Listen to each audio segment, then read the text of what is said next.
Hi friends, welcome to competitive skyline. আমাদের YouTube চ্যানেলে তোমাদের স্বাগত। আমাদের চ্যানেলের যদি তুমি নতুন ভিউয়ার্স হও তাহলে অবশ্যই ভিডিওটি লাইক করবে, সাবস্ক্রাইব করবে এবং তোমার বন্ধুদের মধ্যে শেয়ার করবে। আর অবশ্যই বন্ধুরা ভিডিওটি শেষ পর্যন্ত দেখবে। বন্ধুরা, আজকে আমি তোমাদের জন্য নিয়ে এসেছি ডেসক্রিপটিভ ইংলিশ থেকে রিপোর্ট রাইটিং, যেটি তোমাদের WBCS mains, WBP SI mains, PSC clerkship mains এবং আইসিডিএস মেন্সের জন্য ভেরি ইম্পর্টেন্ট পার্ট। তো বন্ধুরা, কম্পিটিটিভ এক্সামের যে রিপোর্টগুলি আসে সাধারণত যে টপিকগুলি থেকে বা ইভেন্টগুলি থেকে, সেগুলি একবার দেখে নাও।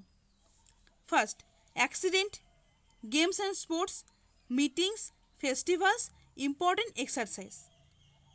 তো বন্ধুরা, এই রিপোর্টগুলি লিখতে গেলে তোমাদেরকে কয়েকটি পয়েন্ট সবসময়ের জন্য মাথায় রাখতে হবে, সেগুলি একটু দেখে নাও। Important points to remember to write a report. 1 number দেখো, be factual, step by step, don't add info your own opinion. কী বলেছে দেখো, রিপোর্টটি ফ্যাকচুয়াল হবে, অর্থাৎ যে ফ্যাক্টটি প্রশ্নে উল্লেখ থাকবে সেটি তোমাদেরকে স্টেপ বাই স্টেপ লিখতে হবে বা তুলে ধরতে হবে। তুমি তোমার নিজস্ব কোনো ওপিনিয়ন সেখানে দিতে পারবে না, বিকজ যেই ফ্যাক্টে থাকবে প্রশ্ন, সেই ফ্যাক্টটি বারবার প্রশ্নটি পড়ে বুঝবে কি তোমাদের কাছে চাইছে। সেই টপিকটি ফ্যাক্ট বাই ফ্যাক্ট ওই ফ্যাক্টের উপরে স্টেপ বাই স্টেপ উপস্থাপন করবে। Don't add info your own opinion, তুমি তোমার নিজস্ব কোনো মতামত সেখানে তুলে ধরবে না। ওই টপিক বাদ দিয়ে কোনো মতামতই তুমি এখানে লিখবে না। নেক্সট দেখো, 2 নাম্বার কি বলছে, the report should always be provided with a attractive heading on caption, capital letters. এই যে তোমরা রিপোর্টটি লিখবে, এই রিপোর্টের একটি হেডিংয়ে একটি ক্যাপশন দিতে হবে, অর্থাৎ একটি টাইটেল দিতে হবে। আর সেই টাইটেলটা যেন অ্যাট্রাকটিভ হয়, আকর্ষণীয় একটা টাইটেল তোমাদেরকে দিতে হবে হেডিংয়ে, আর সেটি অবশ্যই ক্যাপিটাল লেটার্সে হবে, যাতে সেই অ্যাট্রাকটিভ হেডিংসটি দেখেই তোমার এক্সামিনার বা সাধারণ পাঠক যে পড়বে তোমার রিপোর্টটি, সে যেন বুঝতে পারে যে তোমার রিপোর্টের বিষয়বস্তু কী রয়েছে। 3 নাম্বার দেখো, it should be brief but clear, it should sum up the total information. কী বলছে দেখো, it should be brief but clear, এতে সমস্ত ঘটনা সংক্ষেপে পরিষ্কারভাবে লিখতে হবে। তুমি ঘটনাটি পুরোটা লিখতে পারবে না, কিন্তু যেই মেইন পয়েন্টগুলি তুমি লিখবে, সেই মেইন পয়েন্টের উপর ভিত্তি করেই পাঠক বা এক্সামিনার যেন বুঝতে পারে যে তুমি কি উপস্থাপন করতে চেয়েছো। তাই স্টেপ বাই স্টেপ তোমাদেরকে সেই ফ্যাক্টের উপরে রিপোর্টটি লিখতে হবে। নেক্সট স্লাইডে দেখো, 4 নাম্বার পয়েন্ট দেওয়া আছে, the report should be logical, it should be written in simple, lucid and graceful language so that common leaders can follow it. কী বলছে দেখো, রিপোর্টের ভাষা হবে যুক্তিপূর্ণ, অর্থাৎ লজিক্যাল, সহজ সরল হবে, যাতে সাধারণ পাঠক বা এক্সামিনার যেই পড়ুক না কেন রিপোর্টটা, সে যেন বুঝতে পারে। It should be written in the indirect speech and passive voices, এই রিপোর্টটি হবে ইনডিরেক্ট স্পিচে এবং প্যাসিভ ভয়েসে। It must be a third person from, এই রিপোর্টটা যে তুমি লিখবে সেটি অবশ্যই থার্ড পারসনে লিখবে। আর কিছু প্রোনাউন অ্যাভয়েড করবে, সেগুলি হলো আই, উই, এই প্রোনাউনগুলি সবসময়ের জন্য অ্যাভয়েড করবে রিপোর্টে। নেক্সট দেখো, 7 নাম্বার কি বলছে, the name of the place and the date on which the report is sent should be given at the top of the report. এই যে তুমি রিপোর্টটি লিখবে, এই রিপোর্টের শুরুতে তোমাকে যেই স্থানে ঘটনাটি ঘটেছিল সেই জায়গাটির নাম লিখতে হবে, সাথে ডেট লিখতে হবে।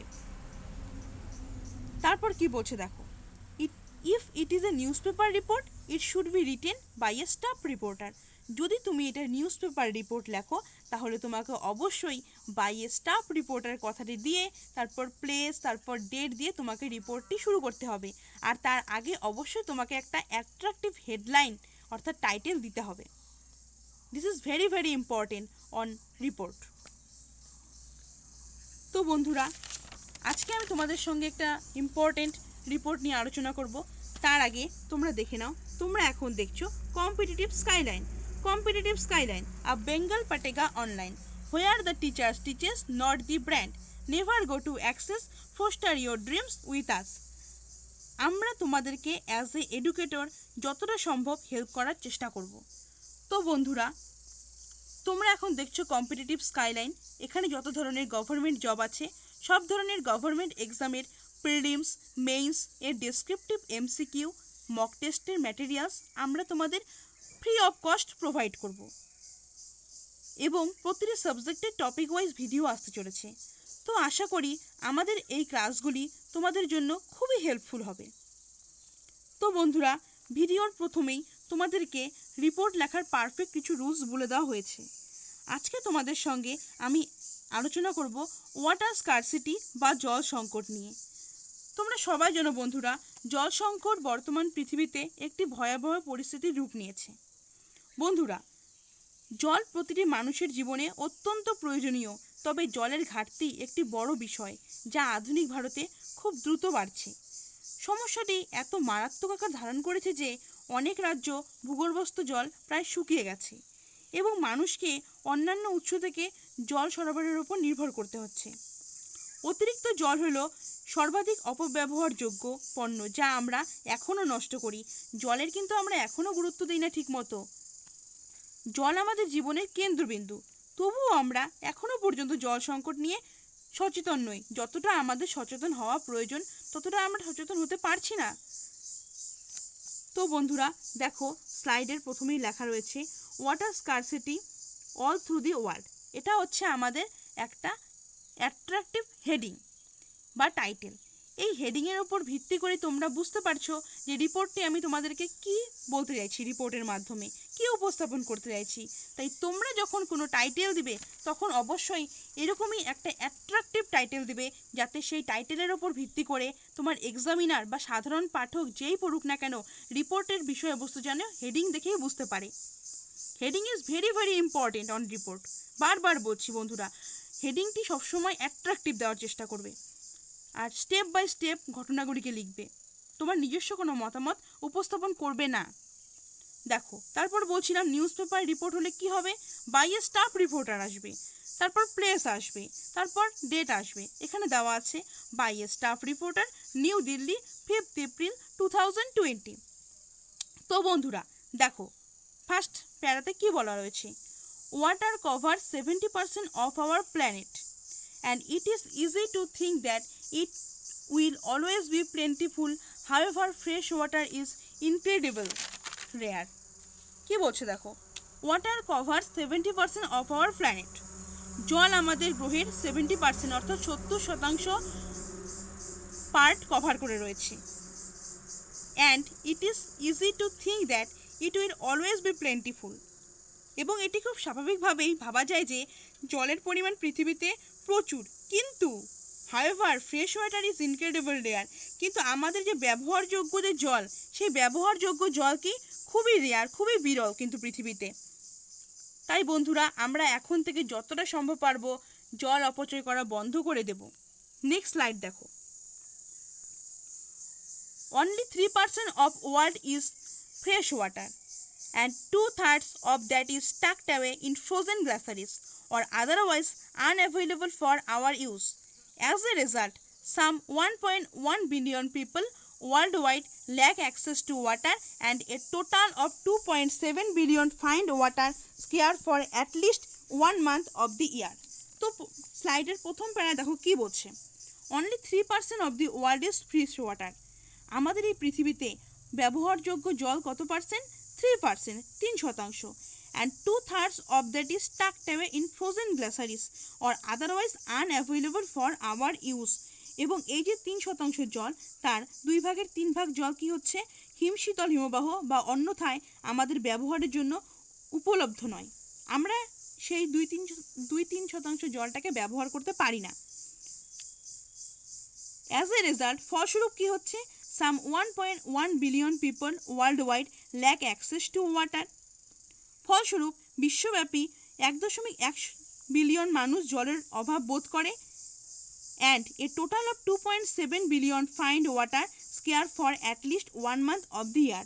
এবং 2.7 বিলিয়ন লোক যদিও জল পায়, জল ব্যবহার করতে পারে, কিন্তু বছরের 12 মাসের মধ্যে 1 মাস তাদেরকে জল সংকটের ভয়টাকে ভাবতেই হয়, জল সংকটের কথা।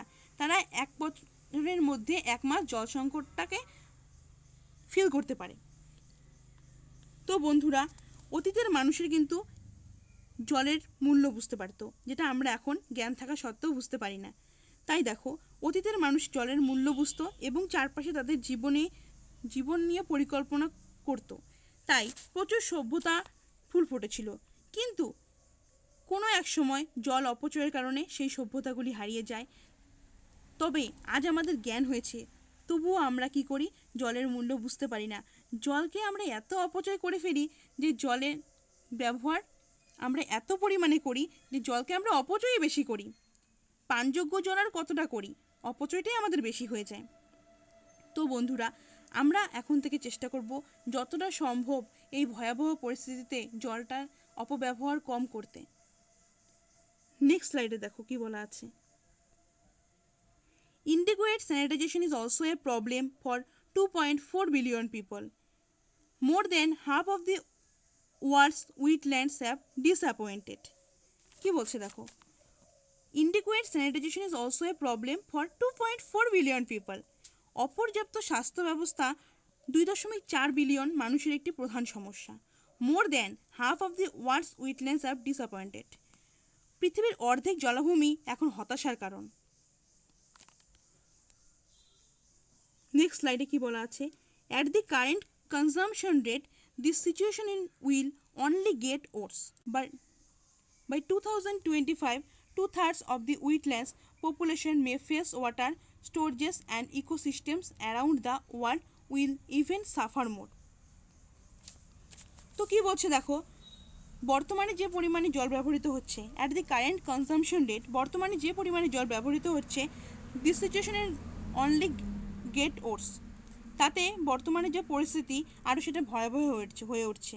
But 2025, 2/3 of the world's population may face water shortages. 2025 সালের মধ্যে পৃথিবীর 2/3 জনসংখ্যার মধ্যে জল সংকট দেখা দিতে পারে। And ecosystems around the world will even suffer more, এবং বিশ্বজুড়ে বাস্তুতন্ত্র আরও ক্ষতিগ্রস্ত হবে।